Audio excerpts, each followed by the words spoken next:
The next type of dialog that we're going to talk about is the progress dialog. Now this is an interesting dialog. It has two different kinds of progress dialogs essentially, or two different displays that really use the same API to produce.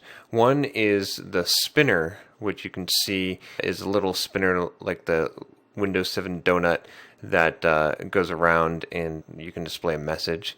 And then the second one is a horizontal one, which is basically like the traditional progress bar where you can see the progress, or you can update that progress. And you can make it so that it is incremental, or you can just have it just show the progress message. It's really going to be useful for anytime that you have some kind of long running operation, that like a background operation that you're doing and you want to let the user know that something's going on, and especially if you want to update them and let them know the progress as it's happening. But one of the things that you really need to watch out for when using Progress Dialog is the UI threading issues.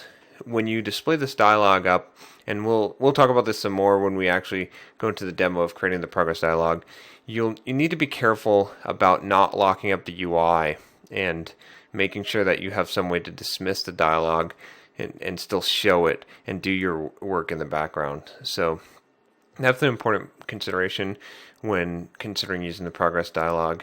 There's also some static methods for generating a progress dialog, so it is a little bit easier to create one. You can actually create one in one line of code. And then another consideration that you'll have with the progress dialog is whether or not to provide cancel functionality. So what I mean by this is, do you want the user to be able to hit the back button and then that cancels whatever was going on? And a good example of this that I would have is in one of my applications, the pacemaker application. I have a progress dialog showing when I try to get a GPS lock from the GPS satellites. So I'm waiting till I get a response back.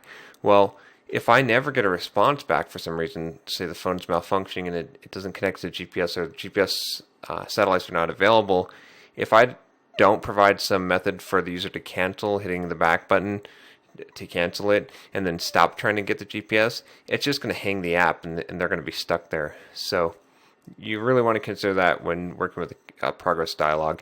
Some operations you can guarantee are going to complete, so you might not need to worry about that.